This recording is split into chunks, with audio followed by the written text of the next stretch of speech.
नमस्कार दोस्तों, स्वागत है आपका पढ़ो कहानी में। मैं हूं आपकी दोस्त पूनम। आज हम लेकर आए हैं शरत चंद्र चट्टोपाध्याय का प्रसिद्ध उपन्यास परिणीता। कहानी ललिता और शेखर के इर्द गिर्द घूमती है। ललिता एक 13 वर्षीय अनाथ लड़की है जो अपने मामा के घर में रहती है। उसका बचपन से ही शेखर के साथ स्नेहपूर्ण संबंध है, जो एक संपन्न परिवार का बेटा है। उनका रिश्ता बचपन की मासूम दोस्ती से बढ़कर गहरे प्रेम में बदल जाता है। लेकिन सामाजिक बंधन, धन और परिवार के बीच की खाई उनके प्रेम को सहज नहीं रहने देती।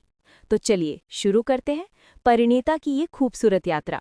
और हाँ, अगर आपको साहित्य की दुनिया में घूमना पसंद है तो चैनल को सब्सक्राइब जरूर करें और बेल आइकन दबाएं ताकि आप हमारी अगली कहानी मिस ना करें। लक्ष्मण की छाती पर जब शक्ति बाण लगा होगा तो जरूर उनका चेहरा भयंकर दर्द से सिकुड़ गया होगा। लेकिन गुरुचरण का चेहरा शायद उससे भी ज्यादा विकृत और टूटा फूटा नजर आया जब सुबह अंतपुर से ये खबर आई कि घर की गृहिणी ने अभी अभी बिना किसी बाधा विघ्न के राजी खुशी 5वीं कन्या रत्न को जन्म दिया है। गुरुचरण 60 रुपये तनख्वाह का बैंक क्लर्क था, इसलिए उसका तन बदन जैसे ठेके की गाड़ी के घोड़े की तरह सूखा सूखा शीर्ण था। उसके चेहरे मोहरे और आंखों में भी उस जानवर की तरह ही निष्काम, निर्विकार, निर्लेप्त भाव। इसके बावजूद आज ये भयंकर शुभ संवाद सुनकर उनके हाथ का हुक्का हाथ में ही रह गया। वे अपनी जीर्ण पैतृक तकिए से टिककर बैठ गए। उनमें इतना जोर भी ना रहा कि वे लंबी सी उसाहस भी ले सकें। ये शुभ संवाद लेकर आई थी उनकी तीसरी बेटी 10 वर्षीय अन्ना काली। चलो बापू, चलो ना देखने। बेटी का मुखड़ा निहारते हुए गुरुचरण ने कहा, बिटिया जरा एक गिलास पानी तो लाना, प्यास लगी है। बेटी पानी लेने चली गई। उसके जाते ही गुरुचरण को सबसे पहले प्रसूति खाने के सैकड़ों खर्च का ख्याल आने लगा। उसके बाद उनकी आंखों के आगे स्टेशन की वो भीड़ तैर गई। स्टेशन पर गाड़ी पहुंचते ही ट्रेन का दरवाज़ा खुला पाते ही जैसे तीसरे दर्जे के मुसाफिर अपना पोटला पोटली संभाले पागलों की तरह लोगों को कुचलते पीसते उछल कूद कर बाहर आते रहते हैं, उसी तरह मार मार का शोर मचाते हुए उनके दिमाग में चिंता परेशानियों का रेला लहराने लगा। उन्हें याद आया पिछले साल अपनी दूसरी बेटी की शादी के वक्त बहू बाजार स्थित ये 2 मंजिला शरीफ आशियाना भी बंधक रखा जा चुका है और उसका 6 महीने का ब्याज चुकाना अभी तक बाकी है। दुर्गा पूजा में अब सिर्फ महीने भर की देर है। मंजली बेटी के यहाँ उपहार वगैरह भी भेजना होगा। दफ्तर में कल रात 8 बजे तक डेबिट क्रेडिट का हिसाब नहीं मिल पाया। आज दोपहर 12 बजे के अंदर सारा हिसाब विलायत भेजना ही होगा। कल बड़े साहब ने हुक्म जारी किया है कि मैले कुचैले कपड़े पहनकर कोई दफ्तर में नहीं घुस सकेगा, जुर्माना लगेगा। जबकि पिछले हफ्ते से धोबी का अता पता नहीं है। घर के सारे कपड़े लत्ते समेटकर शायद वो 9-11 हो गया है। गुरुचरण से अब टिककर बैठा भी नहीं गया। हाथ का हुक्का ऊंचा उठाकर वे अध लेटे आए। वे मन ही मन बुदबुदा उठी, हे भगवान, इस कलकत्ता शहर में हर रोज कितने ही लोग गाड़ी घोड़े तले कुचले जाकर अकाल मौत के शिकार हो जाते हैं। वे लोग तुम्हारे चरणों में क्या मुझसे भी ज्यादा अपराधी हैं? हे दयामय, मुझ पर दया करो। कोई भारी भरकम मोटर ही मेरी छाती पर से गुजर जाए। अन्ना काली पानी ले आई। लो बापी, उठो, मैं पानी ले आई। गुरुचरण उठ बैठे और गिलास का सारा पानी एक ही सांस में पी गए। आह, ले बिटिया, गिलास लेती जा, उन्होंने कहा। उसके जाते ही गुरुचरण दोबारा लेट गए। ललिता कमरे में दाखिल हुई। मामा, चाय लाई हूं, चलो उठो। चाय का नाम सुनकर गुरुचरण दोबारा उठ बैठे। ललिता का चेहरा निहारते हुए उनकी आधी परेशानी हवा हो गई। रात भर जगी रही ना बिटिया, आ थोड़ी देर मेरे पास बैठ। ललिता सकुचाई सी मुस्कान बिखेरते हुए उनके करीब चली आई। रात को मैं ज्यादा देर नहीं जागी मामा। इस जीर्ण शीर्ण चिंता फिक्रग्रस्त अकाल बूढ़े मामा के मन की गहराइयों में टीसती हुई व्यक्त पीड़ा का इस घर में उससे बढ़कर और किसी को एहसास नहीं था। गुरुचरण ने कहा, कोई बात नहीं, आ मेरे पास आ। ललिता उनके करीब आ बैठी। गुरुचरण उसके सिर पर हाथ फेरने लगे। अचानक उन्होंने कहा, अपनी इस बिट्टी को किसी राजा के घर दे पाऊं तो समझूंगा काम जैसा काम किया। ललिता सिर झुकाए झुकाए प्याली में चाय उड़ेलने लगी। गुरुचरण ने अपनी बात जारी रखी, अपने इस दुखियारे मामा के यहाँ तुझे दिन रात जी तोड़ मेहनत करना पड़ती है न बिट्टू। ललिता ने सिर हिलाकर कहा, दिन रात की मेहनत की क्या बात है मामा, सभी लोग काम करते हैं, मैं भी करती हूँ। उसकी इस बात पर गुरुचरण हंस पड़े। चाय पीते पीते उन्होंने पूछा, हाँ तो ललिता, आज खाने वाने का क्या होगा बिट्टी? ललिता ने सिर उठाकर जवाब दिया, क्यों मामा, मैं पकाऊंगी ना। गुरुचरण अचकचाकर कहा, तू पकाएगी बिटिया? तुझे पकाना आता है? आता है मामा, मामी से मैंने सब सीख लिया है। गुरुचरण ने चाय की प्याली रख दी और उसे गले लगाते हुए पूछा, सच्ची? सच्ची, मामी बता देती है, मैं पकाती हूँ। कितने ही दिनों तो मैंने ही पकाया है। ये कहते हुए ललिता ने सिर झुका लिया। उसके झुके हुए सिर पर हाथ रखकर गुरुचरण ने उसे खामोश आशीर्वाद दिया। उनकी एक गंभीर चिंता दूर हो गई। ये घर गली के नुक्कड़ पर ही स्थित था।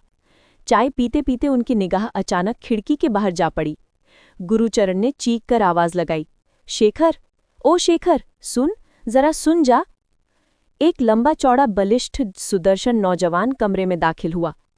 आओ बैठो, आज सवेरे अपनी काकी की करतूत शायद सुनी होगी। शेखर के होठों पर मंद मंद मुस्कान झलक उठी।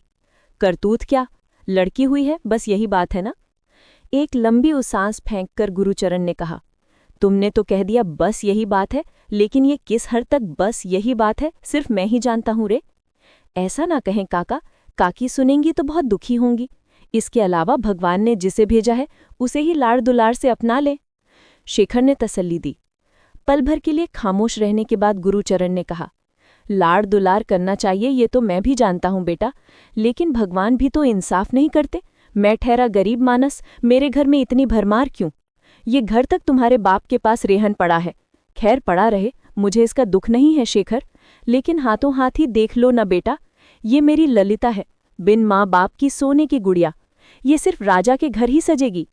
इसे मैं अपने जीते जी कैसे जिस तिस के हाथ में सौंप दूं बताओ? राजा के मुकुट में जो कोहिनूर जगमगाता है, वैसा कई कई कोहिनूर जमा करके मेरी इस बेटी को तौला जाए तो भी इसका मोल नहीं हो सकता। लेकिन ये कौन समझेगा? पैसों के अभाव में ऐसी रतन को मुझे बहा देना होगा। तुम ही बताओ बेटा, उस वक्त छाती में कैसा तीर चुभेगा? 13 वर्ष की हो गई, लेकिन मेरे हाथ में 13 पैसे भी नहीं हैं कि मैं इसका कोई रिश्ता तक तय नहीं कर पा रहा हूं। गुरुचरण की आंखों में आंसू छलक आए। शेखर खामोश रहा। गुरुचरण ने अगला वाक्य जोड़ा, सुनो शेखरनाथ, अपने यार दोस्तों में ही तलाश करना बेटा, अगर इस लड़की की कोई गति कर सके। सुना है आजकल बहुतेरे लड़के रुपए पैसे की तरफ आंख उठाकर भी नहीं देखते, सिर्फ लड़की देखते हैं और पसंद कर लेते हैं। ऐसा कोई लड़का संयोग से मिल जाए शेखर, तो मैं कहता हूं मेरे आशीर्वाद से तुम राजा होगे। और क्या कहूं बेटा, इस मोहल्ले में तुम लोगों के ही आसरे भरोसे हूं। तुम्हारे बाबूजी मुझे अपने छोटे भाई की तरह देखते हैं। शेखर ने सिर हिलाकर कहा, ठीक है, देखूंगा। देखो बेटा, भूलना नहीं, ललिता ने 8 वर्ष की उम्र से तुमसे ही पढ़ना लिखना सीखा है, इंसान बन रही है। तुम भी तो देख रहे हो वो कितनी बुद्धिमती है, कितनी शांत शिष्ट है। बूंदकी भर लड़की, आज से वही हमारे यहाँ पकाएगी, परोसेगी, देगी, सहेजेगी। अब से सब कुछ उसके जिम्मे। उस पर ललिता ने एक बार नजरें उठाकर झट से झुका ली। उसके होंठ के दोनों कोर ईषद फैलकर रह गए। गुरुचरण ने फिर एक लंबी उसास फेंकी और कहा, इसके बाप ने क्या कम रोजगार किया, लेकिन सारा कुछ इस ढंग से दान कर गया कि इस लड़की के लिए कुछ नहीं रख गया। शेखर खामोश रहा। गुरुचरण खुद ही दोबारा बोल उठे, वैसे कुछ भी रखकर नहीं गया ये भी कैसे कहूं। उसने जितने सारे लोगों का जितना जितना दुख मिटाया, उसका सारा पुण्य मेरी इस बेटी को सौंप गया। वरना इतनी नन्ही सी बच्ची ऐसी अन्नपूर्णा हो सकती है भला? तुम ही बताओ शेखर, ये सच है या नहीं? शेखर हंस पड़ा। उसने कोई जवाब नहीं दिया। वो जाने के लिए उठकर खड़ा हुआ। इतनी सुबह सुबह कहाँ जा रहे थे? उन्होंने पूछा। बैरिस्टर के यहाँ, एक केस के सिलसिले में। इतना कहकर वो उठ खड़ा हुआ।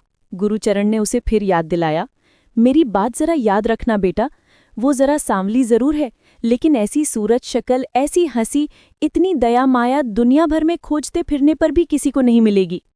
शेखर ने सहमति में सिर हिलाया और मंद मंद मुस्कुराते हुए बाहर निकल गया। उस लड़के की उम्र 25-26 वर्ष की है। एमए पास करने के बाद अब तक अध्यापन में लगा रहा। पिछले वर्ष अटॉर्नी बन गया। उसके पिता नवीन राय का गुड़ का कारोबार था। लखपति बन जाने के बाद इधर कुछ सालों से कारोबार छोड़कर घर बैठे तिजारती का काम करने लगे हैं। बड़ा बेटा वकील, ये शेखरनाथ उनका छोटा बेटा है। मोहल्ले के छोर पर उनका विशाल तिमंजिला मकान शान से सिर उठाए खड़ा है। उसी मकान की खुली छत से सटी हुई गुरुचरण की छत है, इसलिए दोनों परिवारों में बेहद आत्मीयता जुड़ गई थी। घर की औरतें इसी राह आना जाना करती थीं। काफी लंबे अरसे से शाम बाजार के किसी अमीर घराने के साथ शेखर के विवाह की बातचीत चल रही थी।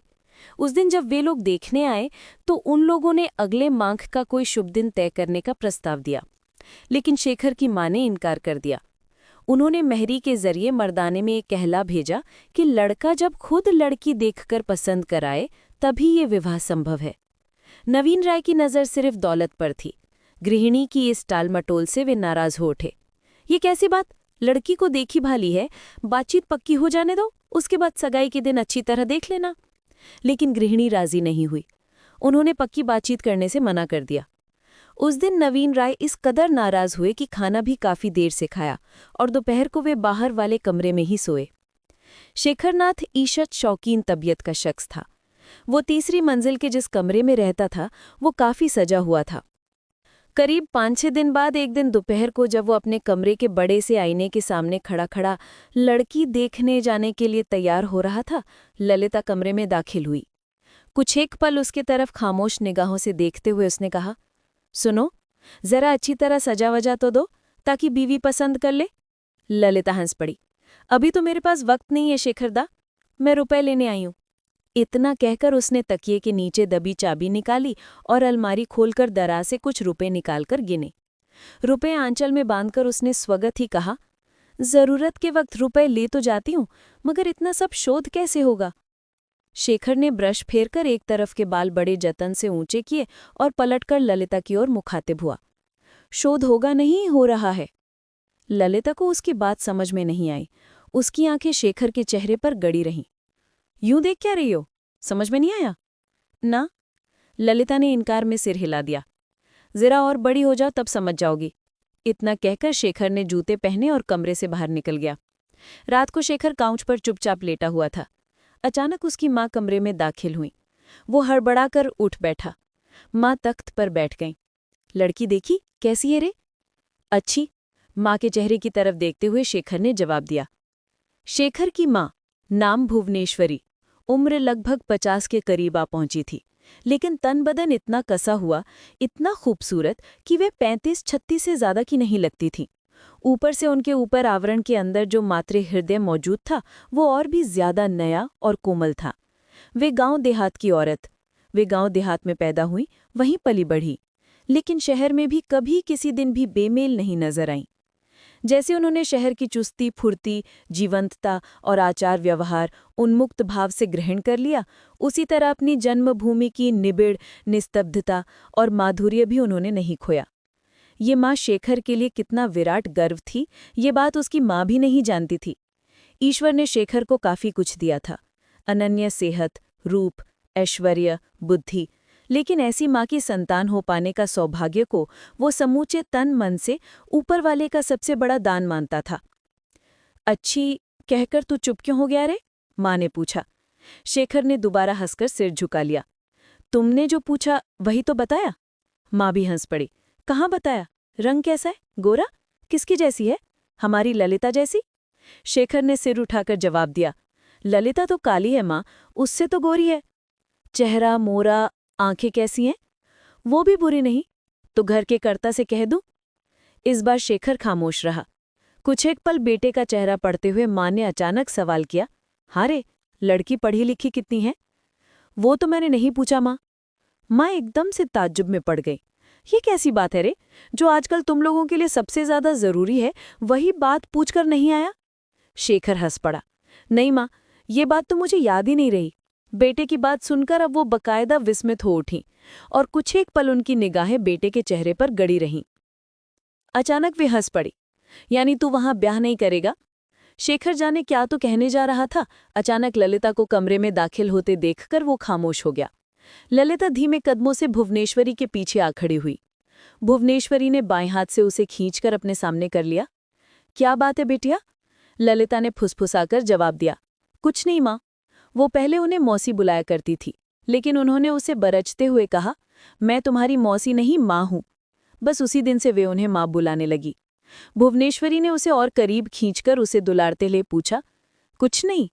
तो तू मुझे सिर्फ एक बार देखने आई है? ललिता खामोश रही।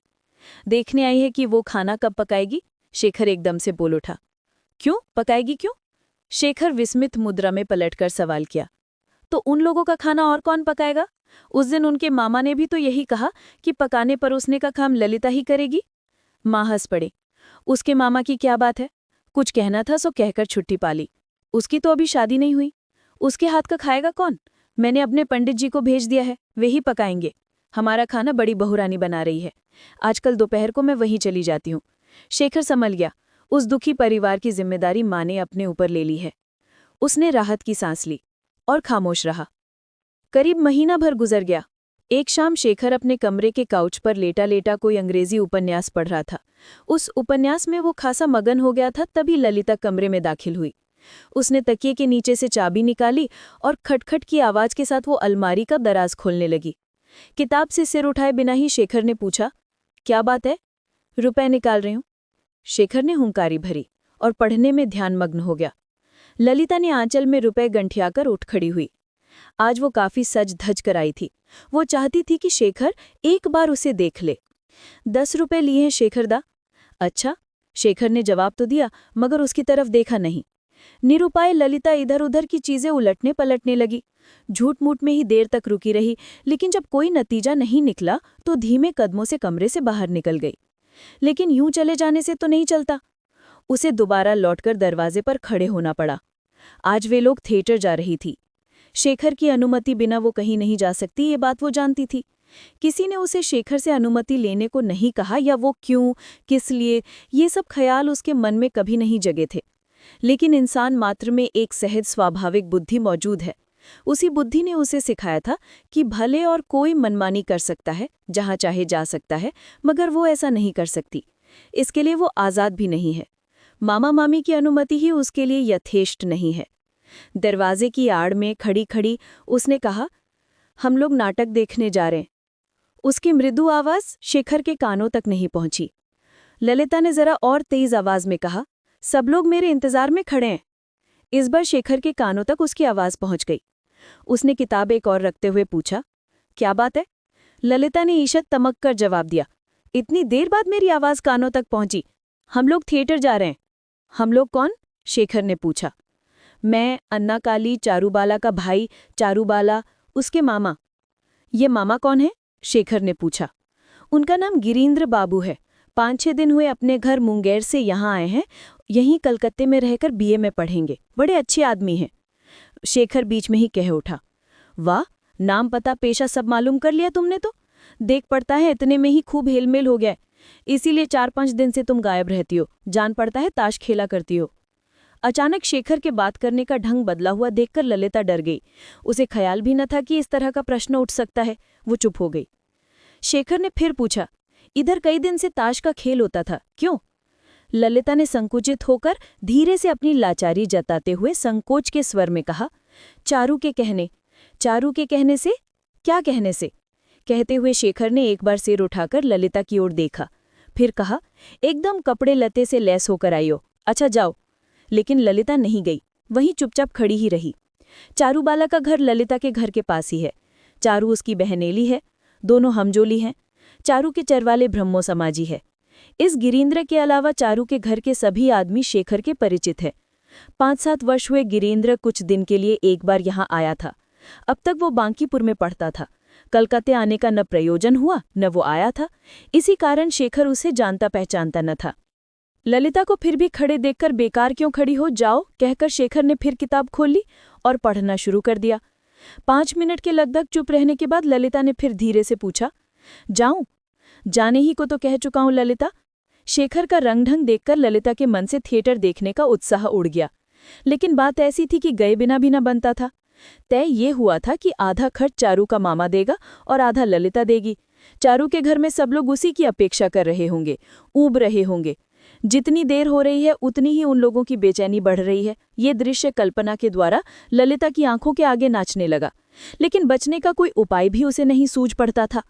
और भी 2-3 मिनट तक चुप रहने के बाद फिर उसने धीरे से कहा, बस सिर्फ आज के ही दिन जाना चाहती हूँ, जाऊं? शेखर ने किताब को एक तरफ फेंक दिया और धमका कर कहा, दिक मत करो ललिता, जाने की इच्छा हो तो जाओ, अब अपना भला बुरा समझने लायक हो चुकी हो। सुनते ही ललिता चौंक उठी। ललिता को अक्सर शेखर झड़कता, डांटता और धमकाता था। आज कोई पहला ही मौका न था। सुनने और सहने का अभ्यास अवश्य था। लेकिन इधर 2-3 साल से ऐसी कड़ी झिड़की या झड़प झेलने की नौबत नहीं आई थी। उधर साथी सब राह देख रहे हैं, इधर वो खुद भी पहन ओढ़कर तैयार खड़ी है। सिर्फ रुपए लेने के लिए आना ही आफत हो गया। अब उन सब साथियों से जाकर वो क्या कहेगी? कहीं जाने आने के लिए ललिता को आज तक शेखर की ओर से पूरी स्वतंत्रता प्राप्त थी। वो कभी रोक टोक नहीं करता था।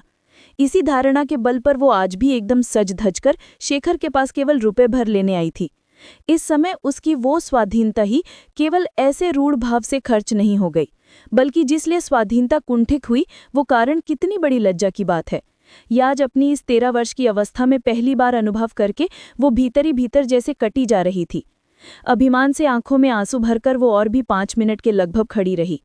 इसके बाद अपने घर जाकर ललिता ने दासी के जरिए अन्ना काली को बुलवाकर उसके हाथ में 10 रुपए देकर कहा, काली आज तुम सब जाकर देखाओ, मेरी तबीयत बहुत खराब हो गई है। चारू से जाकर कह दे मैं आज न जा सकूंगी। अन्ना काली ने पूछा, कैसी तबीयत है, क्या हुआ? ललिता ने कहा, सिर में दर्द है, जी मतला रहा है, तबीयत बहुत ही खराब हो रही है। इतना कहकर वो करवट बदलकर लेट रही। इसके बाद चारू ने आकर बड़ी खुशामद की, जोर जबरदस्ती भी की, मामी से सिफारिश कराई, किंतु किसी तरह ललिता को उठकर चलने के लिए राजी न कर पाई। अन्ना काली 10 रुपए पा गई थी, इसलिए वो जाने को टटपटा रही थी। कहीं इस गड़बड़ में पड़कर जाना न हो सके, इस भय से उसने चारू को आड़ में ले जाकर रुपए दिखाकर कहा, दीदी की तबीयत अच्छी नहीं है, वे न जाएंगे तो क्या हर्ज है चारू दीदी, उन्होंने मुझे रुपए दे दिए हैं, ये देखो, आओ हम लोग चले। चारू ने समझ लिया कि अन्ना काली अवस्था में छोटी है तो क्या हुआ, बुद्धि उसमें किसी से कम नहीं है। वो राजी हो गई और अन्ना काली को लेकर चली गई। चारूबाला की मां मनोरमा को ताश खेलने का बड़ा शौक था, मगर मुश्किल यही थी कि खेलने का शौक जितना था उतनी निपुणता न थी। मगर ललिता उनकी इस कमी को दूर कर देती थी। वो खेलने में बहुत निपुण थी। मनोरमा का ममेरा भाई गिरीन्द्र जब से आया था तब से इधर कई दिन से दोपहर भर लगातार ताश का खेल होता था। गिरीन्द्र एक तो मर्द था, उस पर खेलता भी अच्छा था, अतएव उसके मुकाबले में बैठकर खेलने के लिए मनोरमा को ललिता की अनिवार्य आवश्यकता होती थी। नाटक देखने जाने के दूसरे दिन ललिता को ठीक समय पर उपस्थित न देखकर मनोरमा ने बुला लाने के लिए अपनी दासी भेजी।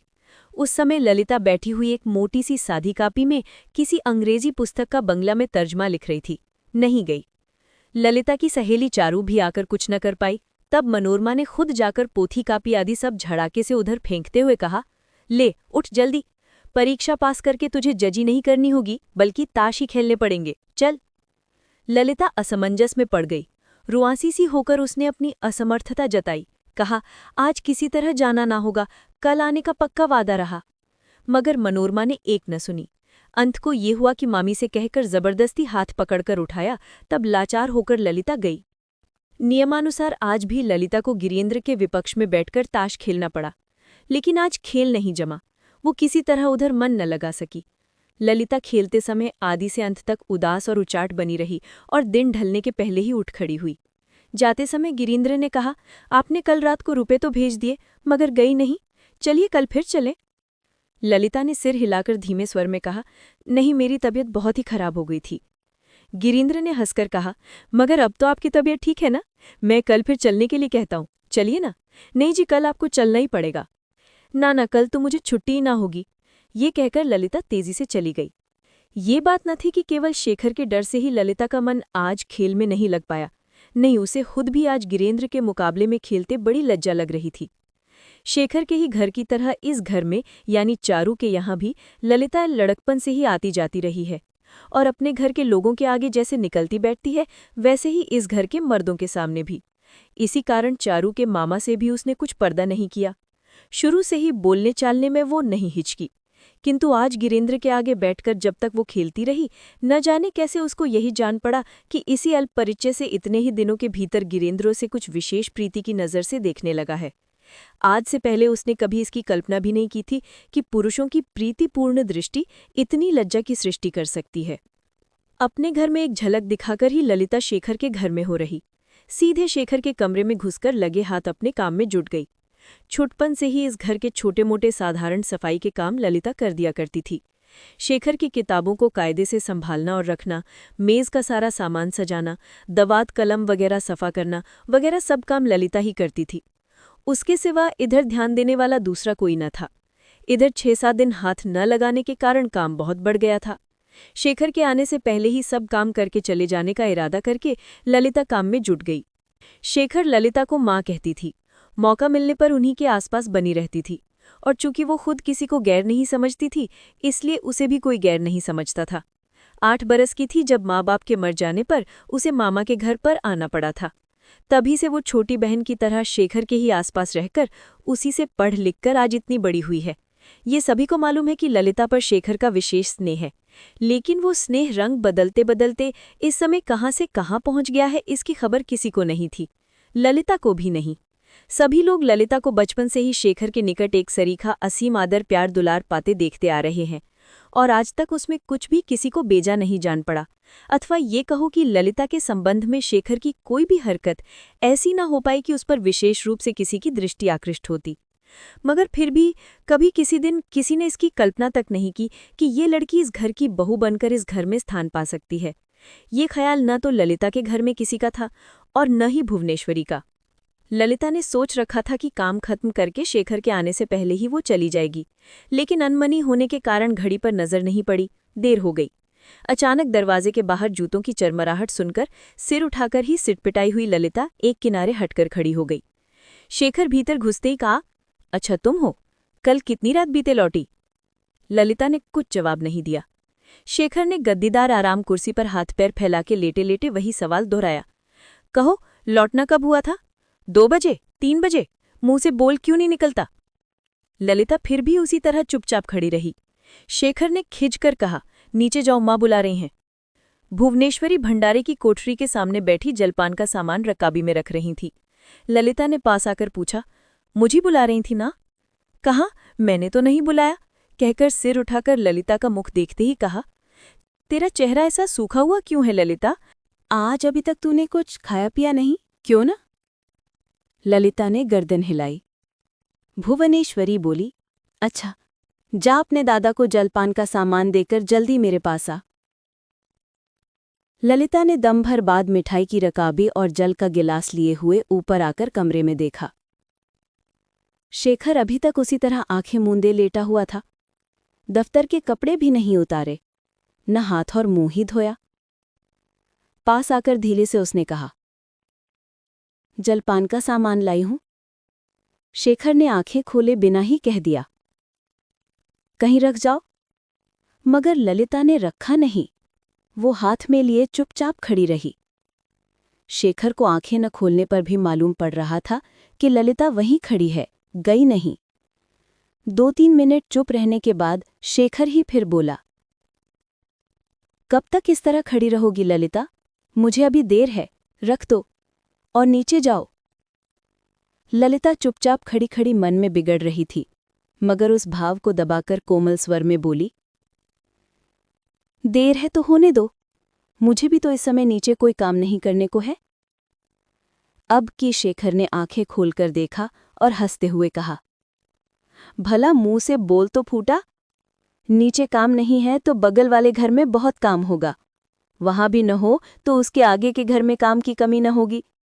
तुम्हारा घर एक ही तो नहीं है ललिता?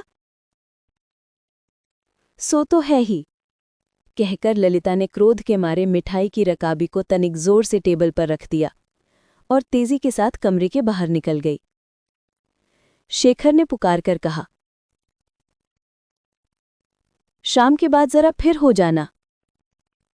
सैकड़ों दफे ऊपर नीचे चढ़ना उतरना मुझसे नहीं हो सकता। ये कहती हुई वो चली गई। नीचे आते ही माँ ने कहा, अपने दादा को मिठाई और पानी तो दे आई, मगर पान भूल ही गई, फिर जाना पड़ेगा। मुझे तो बड़ी भूख लग रही है माँ, अब मुझसे ऊपर चढ़ा उतरा न जाएगा, और किसी के हाथ भेज दो पान। ये कहने के साथ ही वो लद से नीचे बैठ गई।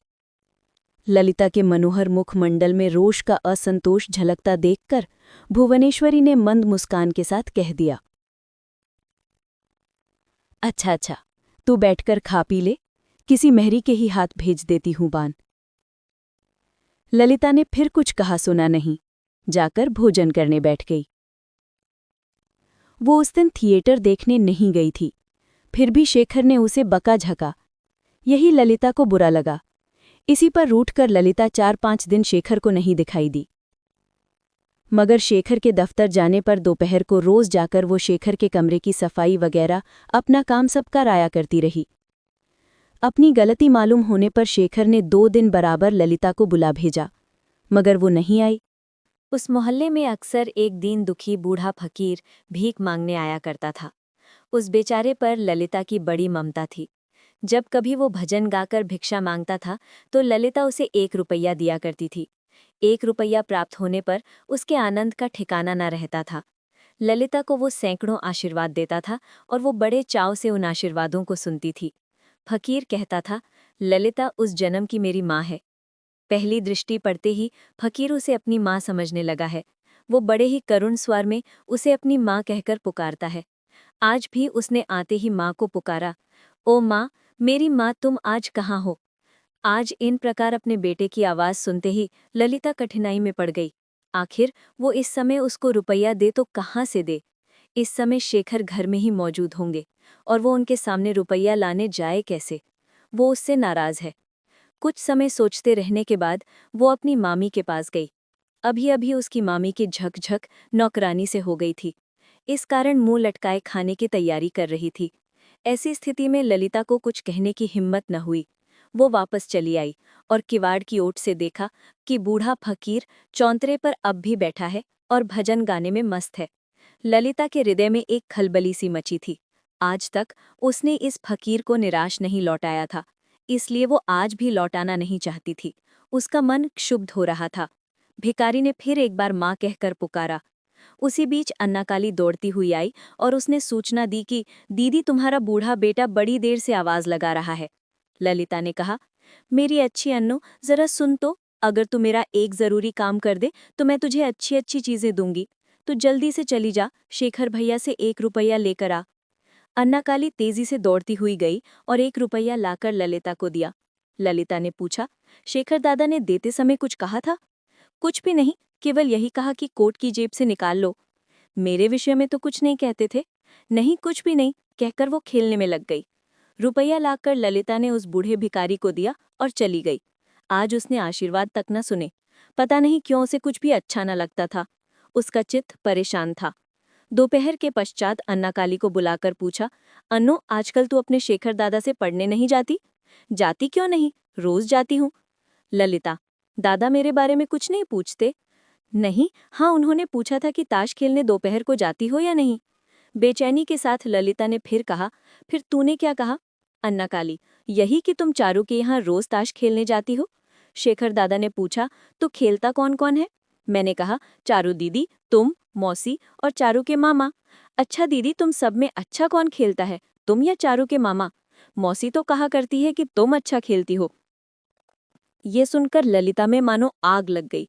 वो डांट कर कहने लगी, ये सब तूने क्यों कहा? पाजिन कहीं की, तू हर बात में आधी खिचड़ी पकाया करती है। चली जा मूजली, अब मैं तुझे कभी कुछ न दूंगी। ये कहकर ललिता वहां से चली गई। ललिता के इस प्रकार बदलते हुए भावों से अन्नाकाली हैरान हो गई। उसकी कच्ची बुद्धि ने ये न समझा कि ललिता क्यों एकदम बिगड़ गई। 2 दिन से ताश का अड्डा नहीं जमता। ललिता के न आने से मनोरमा का खेल बंद हो गया है। मनोरमा के हृदय में ये संदेह भावना जागृत हो चुकी थी कि गिरीन्द्र ललिता की तरफ आकर्षित हो रहा है। उस पर रीझकर गिरीन्द्र बेचैन होता जा रहा है। मनोरमा ने देखा, ये 2 दिन गिरीन्द्र ने कितनी परेशानी और बेचैनी से काटे हैं। यही नहीं, उसने बाहर घूमने जाना तक बंद कर दिया है।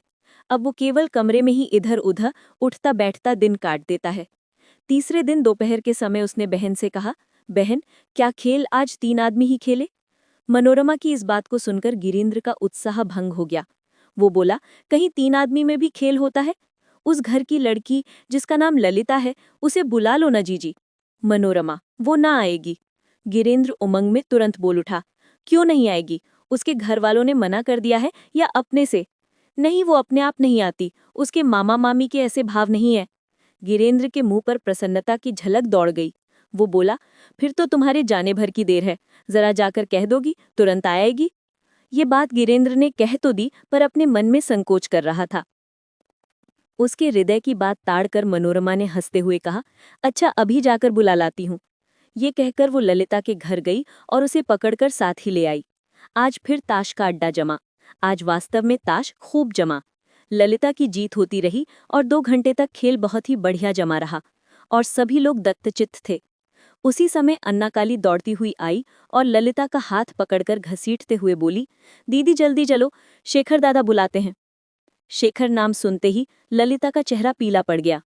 उसने ताश छोड़ दिया और पूछा, क्या दादा आज काम पर नहीं गए हैं?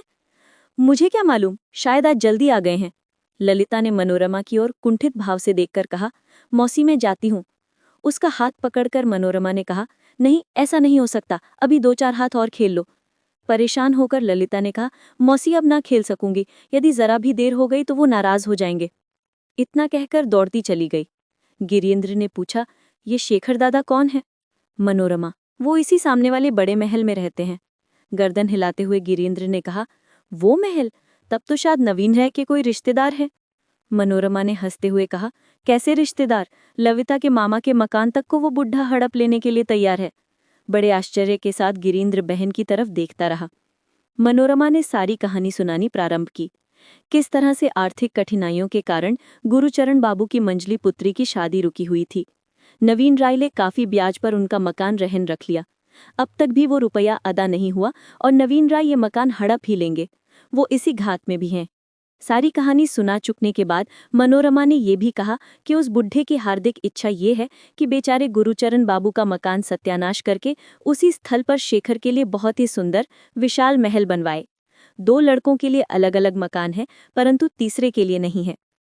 सभी बातें सुनकर गिरीन्द्र को बहुत दुख हुआ और गुरुचरण बाबू की दशा पर बहुत तरस आया। वो बोला, जीजी अभी तो गुरुचरण बाबू की और भी लड़कियां हैं ना, उनका कैसे कामकाज होगा? मनोरमा ने उत्तर दिया, उनकी कन्याएं तो हैं ही, उसके सिवाय उनकी भांजी भी तो है। उस अनाथ ललिता का पूरा बोझ इस बेचारे उसके मामा पर है। लड़कियों की उम्र काफी हो आई है, 1-2 वर्ष में ही उनका विवाह हो जाना चाहिए। फिर भी साथ ही उन्हें अपने समाज से मदद मिलने की कोई आशा नहीं, बल्कि समाज से निकाल देने वाले अनेक हैं। प्रथा के अनुसार न चलने पर तुरंत समाज से अलग कर देते हैं। हमारा ब्रह्म समाज तो इन सब के समाज से लाखों दर्जे अच्छा है गिरीन्द्र। गिरीन्द्र चुप ही रहा। मनोरमा फिर कहने लगी, उस दिन ललिता की मामी मेरे पास ललिता के लिए सोच विचार कर रो रही थी। क्या होगा, कैसे होगा, कुछ भी ठिकाना नहीं है। उसके पानी ग्रहण के शोक में गुरुचरण बाबू को खाना पीना तक हजम नहीं होता। गिरीन्द्र भैया, तेरी बहुत से जान पहचान वाले मुंगेर में होंगे, क्या तेरा कोई मित्र ऐसा नहीं है जो ललिता की सुंदरता और गुणों को देखकर उससे शादी करने के लिए तैयार हो जाए? वास्तव में ललिता के समान गुणी तथा विदुषी लड़की मिलना कठिन है। लाखों लड़कियों में वो एक ही रूपवती है। गिरीन्द्र ने दुखपूर्ण झूठी हंसी खंसकर कहा, ऐसी जान पहचान वाला कहाँ पा सका दीदी? फिर भी हाँ, इस कार्य में धन देकर उनकी सहायता कर सकता हूँ। गिरीन्द्र के पिता ने डॉक्टरी से अथाह धन इकट्ठा किया था। उस संपूर्ण धन का एकमात्र अधिकारी गिरीन्द्र ही था। मनोरमा, तो क्या तू रुपया उधार देगा? गिरीन्द्र ने कहा, उधार क्या दूंगा जीजी, पर हाँ वो जब दे सकेंगे दे देंगे और ना दे सकेंगे तो भी कोई हर्ज नहीं। आश्चर्य में पड़कर मनोरमा ने कहा, आखिर इस तरह से उन्हें रुपया दे देने से तुझे क्या लाभ होगा? ये लोग ना हमारी बिरादरी के हैं ना समाज के, फिर तुम ही बताओ कि इस प्रकार रुपया कौन दे देता है? मनोरमा की ओर देखकर गिरीन्द्र ने हंसते हुए कहा, समाज के नहीं है तो ना सही, किंतु अपने देश के बंगाली तो हैं। उनके पास टके नहीं है और मेरे पास रुपयों में काई जम गई है। जीजी तुम एक बार कहो तो उनसे, यदि वो रुपये लेना चाहे तो मैं देने को तैयार हूँ। फिर ललिता ना तो उनकी सगी है ना संबंधिनी है। मैं उसकी शादी का पूरा खर्च ही दे दूंगा। उस भोली लड़की के काम के लिए मैं पूरा भार सहन कर लूंगा। गिरीन्द्र की ये बातें सुनकर मनोरमा को न आनंद मिला न संतोष हुआ। हालांकि मनोरमा के घर से कोई कुछ नहीं कहता था, परंतु स्त्रियों के स्वभावानुसार पराये आदमी को रुपये बिना प्रयोजन देते देख उसे जरा भी चैन न था, बल्कि हो तो उसमें रोड़े अटका देना चाहती थी। चारुबाला चुपचाप ये सब बातें सुन रही थी। गिरीन्द्र की ये रुपये से मदद करने की बात सुनकर उसका हृदय खुशी से नाच उठा था। वो कहने लगी, मामा तुम ऐसा ही करो, मैं जाकर मौसी से कह आती हूँ। मनोरमा ने धमकाकर कहा, चुप बैठ, ये बातें बच्चों के मुंह से बड़ों के बीच में अच्छी नहीं लगती। ललिता की मामी से जो भी कहना होगा मैं जाकर कह दूंगी। गिरीन्द्र, ऐसा ही करो दीदी, गुरुचरण बाबू तो भले आदमी है, ऐसा लगता है। कुछ देर रुककर मनोरमा ने फिर कहा, मैं क्या, सभी लोग ये कहते हैं कि दोनों स्त्री पुरुष बड़े सज्जन हैं। गिरीन्द्र, इस बात का हमें दुख है। बहुत मुमकिन है कि उन लोगों को घर त्याग कर सड़क पर ही आकर खड़ा होना पड़े। इसके भय से तूने देख ही लिया कि ललिता ने ज्यों ही शेखर का नाम सुना तुरंत दौड़ी हुई गई। ललिता ही क्या, बल्कि उसके यहाँ के सभी लोग शेखर के बंधन में हैं। कुछ भी कोशिश क्यों ना की जाए, जब एक बार नवीन राय के जाल में कोई फंसा तो उसका निकलना कठिन ही है। मनोरमा की ओर देखते हुए गिरेंद्र ने एक बार फिर कहा, हाँ तुम फिर उनसे जाकर कहोगी ना? मनोरमा, अच्छा अवश्य कहूंगी। यदि तू अपनी सहायता से किसी गरीब का उपकार कर सके तो इससे उत्तम और क्या हो सकता है? गिरेंद्र, व्यग्रता की कौन सी बात है दीदी, ये तो हम सबका धर्म है। जब किसी मुसीबत में ग्रस्त व्यक्ति की जिस प्रकार बन सके मदद करें। ये कहकर गिरेंद्र कुछ लज्जित सा हो गया और आगे कुछ न कहकर वो कमरे से बाहर चला गया। परंतु कुछ ही समय बाद वो फिर लौटकर वहीं आ बैठा। मनोरमा ने कहा, तुम फिर आ गए? मुस्कुराते हुए गिरेंद्र ने कहा, मुझे ऐसा लगता है कि शायद तुम जो कुछ भी करुणायुक्त गाथा गाती हो उसमें सत्यता का बहुत कम अंश है। आश्चर्यचकित हो मनोरमा ने पूछा, क्यों? गिरेंद्र ने कहा, जिस लापरवाही से मैंने ललिता को रुपये खर्च करते हुए देखा है उससे गरीबी का कोई लक्षण नहीं जान पड़ता। दीदी तुम ही देखो ना, अभी उस दिन सब लोग थिएटर देखने गए थे, ललिता गई नहीं थी, फिर भी 10 रुपये उसने भेजे थे। चारूबाला इसकी गवाह है। जिस प्रकार वह खर्च करती है उससे ये अनुभव होता है कि उसका खर्च 20-25 रुपए से कम में न चलता होगा। मनोरमा ने इस बात पर एकाएक यकीन नहीं किया और चारूबाला की ओर देखा। चारूबाला ने कहा, सच है माँ, शेखर बाबू ललिता को रुपए देते हैं, ये नई बात नहीं है। बाल्यावस्था से ही वो शेखर बाबू की अलमारी से रुपए ले आती है। शेखर बाबू कुछ नहीं कहते। मनोरमा ने कहा, ये बात शेखर को ज्ञात है? हाँ, उन्हें सब पता है, उसके सामने ही ताला खोल कर लाती है। पिछले महीने अन्ना काली के गुड्डे के विवाह के समय जो धूमधाम हुई थी और इतने अधिक रुपए खर्च हुए थे, वो सब किसने दिए थे? सारा खर्च ललिता ने ही दिया था। लंबी सांस छोड़ते हुए मनोरमा ने कहा, भैया, मैं इन सब के बारे में कुछ नहीं जानती, किंतु इतना अवश्य जानती हूँ कि नवीन राय की भांति उसके लड़के नीच नहीं हैं। सभी लड़के अपनी माँ के स्वभाव के हैं, इसीलिए उनमें दया ममता भरी हुई है। इसके अतिरिक्त ललिता बड़ी नेक लड़की है, सभी उससे स्नेह करते हैं। बचपन से ही वो शेखर के पास रहती है, वो शेखर को भैया कहती है और शेखर का भी उस पर गहरा अनुराग है। अच्छा चारू, ये तो बता, क्या शेखर बाबू की शादी इसी माघ में होने वाली है? सुना है इस रिश्ते से बुढ़े को अच्छी रकम हाथ लगेगी। चारूबाला ने कहा, हाँ माँ, इसी माघ में शेखर भैया का ब्याह होगा, बात तय हो चुकी है। गुरुचरण बाबू बहुत ही मिलनसार व्यक्ति थे। किसी भी छोटे बड़े व्यक्ति से वे निःसंकोच बातें कर सकते थे। अपनी मिलनसार आदत के कारण ही गिरेंद्र के साथ 2-3 बातें होने पर ही उनकी गहरी मित्रता हो गई थी। वो बड़े ही दृढ़ विश्वासी थे। सरल स्वभाव के कारण वे चतुराई को कम महत्व देते थे। वाद विवाद में तर्क वितर्क होने पर यदि हार भी जाते थे तो भी किसी प्रकार के रोष की रेखा उनके चेहरे पर न झलकती थी। कभी कभी ललिता चुपचाप मामा की बगल में बैठकर सब कुछ सुनती रहती। जब वो आकर बैठ जाती तो गिरेंद्र के तर्क बहुत ही विद्वतापूर्ण होते। हृदय में आनंद की लहरों के उजाव के साथ वो युक्तियों को जुटाता चला जाता। मुख्य रूप से उनके वाद विवाद का विषय आजकल की समाज व्यवस्था ही होता था। आधुनिक समाज की हीनता, जर्जरता, असमानता और अत्याचारों पर बड़े मार्मिक ढंग से विचार होता था और ऐसे दुराचारी समाज से घृणा व्यक्त की जाती थी। इन आरोपों में वास्तविकता थी, अतएव और कुछ प्रमाण देने की आवश्यकता ही क्या थी। वो समाज द्वारा सताए हुए गुरुचरण बाबू के जीवन से पूरी तरह मिलती थी। अंत में गुरुचरण बाबू पूर्ण रूप से समर्थन करते हुए कहते, गिरेंद्र, तुम बिल्कुल सत्य कहते हो, इसमें असत्य है ही क्या। कौन भला आदमी ये नहीं चाहता कि अपनी पुत्री का शुभ विवाह अच्छे व्यक्ति से ठीक अवसर पर करे। फिर भी क्या ऐसा सबके लिए मुमकिन है? इसके सिवा समाज ये कहने से नहीं चूकता कि तुम्हारी लड़की सयानी हुई ब्याह करो, मगर इतना कहने से ही तो लड़की का ब्याह नहीं हो जाता। इस कार्य में मदद करने की कौन कहे, तरह तरह की बातें सुननी पड़ती हैं। गिरेंद्र, अधिक क्या कहूँ, तुम मेरी ही बात देखो, लड़कियों के ब्याह के कारण ही मेरा मकान तक बिका जा रहा है। इसका ब्याज तक दे सकने में असमर्थ हूँ। इसको कर्ज से मुक्त करा सकना कठिन कार्य है। 2 दिन पश्चात शायद दर दर का भिखारी हो जाना पड़े। मैं ठीक सकता हूँ या नहीं गिरेंद्र, ऐसे समय में मुझे कोई भी सहारा न देगा, बल्कि सारा समाज बहिष्कार करेगा। इस प्रकार का विवाद उठाने पर गिरेंद्र चुपचाप ही सुना करता। गुरुचरण बाबू उसी बहाव में कहते, भैया जो भी तुमने कहा बिल्कुल सत्य है। ऐसे समाज को त्याग कर जंगल में रहना लाख बार अच्छा है। इन पातकी ढोंगियों से बिल्कुल दूर रहने में ही भलाई है। कुछ भी कठिनाई क्यों ना हो, फिर भी शांति मिलेगी।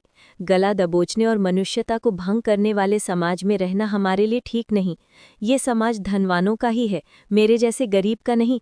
अच्छा है, यही लोग मौज से रहें, हमारी आवश्यकता ही यहाँ नहीं है। ये कहते कहते वो एकदम मौन हो जाते थे। ललिता प्रतिदिन इन उद्गारपूर्ण युक्तियों को ध्यानपूर्वक सुनती रहती थी। केवल इतना ही नहीं, बल्कि रात को निद्रा आने के पूर्व इन्हीं तर्कों पर विचार किया करती थी। गिरीन्द्र की सभी युक्तियां उसके हृदय में समा जाती थी।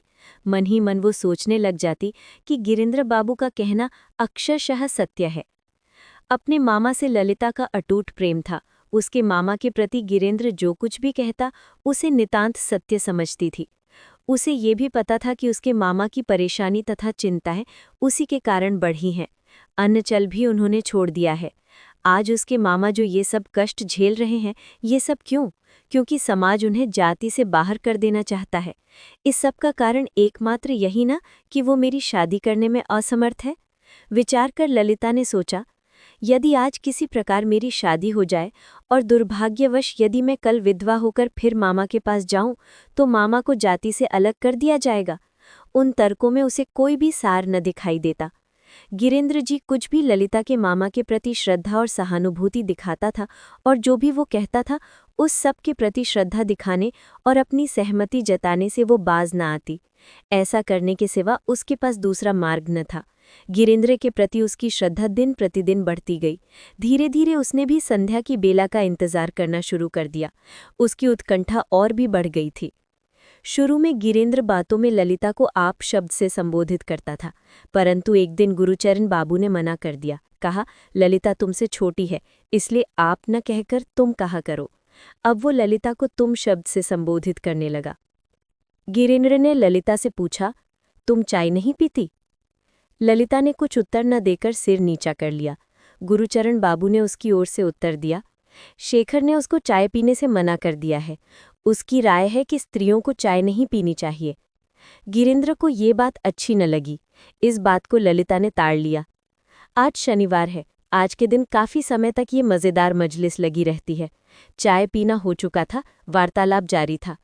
गुरुचरण बाबू आज कुछ अनमने थे। बीच बीच में परेशानी का अनुभव कर वो चुप रह जाते थे। ऐसा लगता था कि बातचीत अच्छी नहीं लग रही है। पुनरावृत्ति। गिरीन्द्र ने ये देखकर पूछा, ऐसा प्रतीत होता है कि आपको कुछ शारीरिक कष्ट है, चेहरे पर उदासी है, क्या दफ्तर में कुछ गड़बड़ है?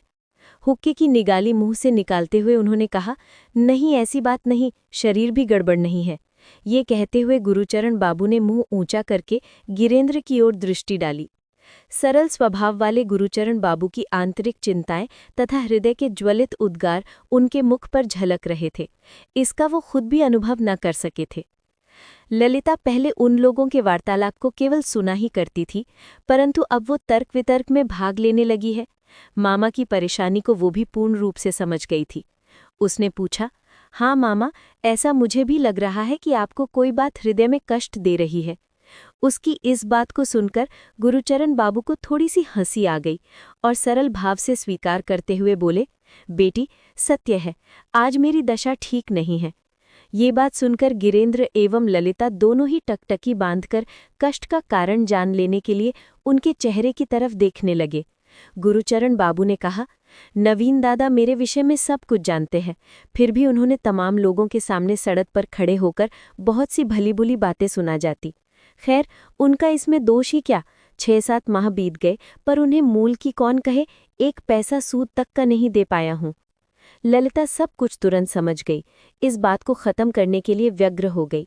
उसे ये भय होने लगा कि कहीं उसके भोले मामा घरेलू बातों को दूसरों के सामने बिना सोचे समझे ही गाने लगेंगे, क्योंकि उन्हें दुख में ये भी स्मरण नहीं रहता कि किसके सामने कौन सी बात करनी चाहिए और किसके सामने नहीं। गिरीन्द्र के सामने घरेलू बातें होना वो ठीक न समझती थी। अतः उसने कहा, मामा बेकार में इन सब बातों की चिंता में मत पड़ो, ये सब बातें तो बाद की हैं, बाद में होंगी। ललिता के इस इशारे की ओर गुरुचरण बाबू का ध्यान भी नहीं गया। वो बड़े ही विषादयुक्त भाव से कहने लगे, बाद में क्या होगा बेटी, हाँ गिरिंद्र भैया, तुम देखते हो कि मेरी बेटी इन सब चिंताओं में मुझे ग्रस्त नहीं देखना चाहती, परंतु मेरी प्यारी बेटी, तेरे मामा के इन सभी कष्टों को तो बाहरी लोग नहीं देखते हैं। गिरिंद्र ने पूछा, नवीन बाबू ने क्या कहा? ललिता को जरा भी पता न था कि गिरिंद्र उनकी घरेलू परिस्थितियों से परिचित है। इसी कारण गिरिंद्र का ये प्रश्न सुनकर उसने लज्जा का अनुभव किया और इस असंगत प्रश्न को सुनकर उसे मन ही मन उस पर गुस्सा भी आ गया। गिरिंद्र के प्रश्न के उत्तर में गुरुचरण बाबू ने सभी बातें खोलकर कह दी। काफी दिनों से नवीन राय की पत्नी अजीर्ण रोग से ग्रसित है। इलाज में कोई कमी न थी। रोग तो था ही, पर इधर वो भयंकर हो चला है। पुराना रोग हो जाने के कारण डॉक्टरों ने राय दी कि हवा पानी बदलने के लिए कहीं बाहर स्वास्थ्यवर्धक स्थान पर जाना चाहिए। इसी काम के लिए नवीन राय को पैसों की सख्त आवश्यकता थी, अतएव बड़े ही जोरों से उन्होंने सब रुपया अदा कर देने का तकाजा किया है।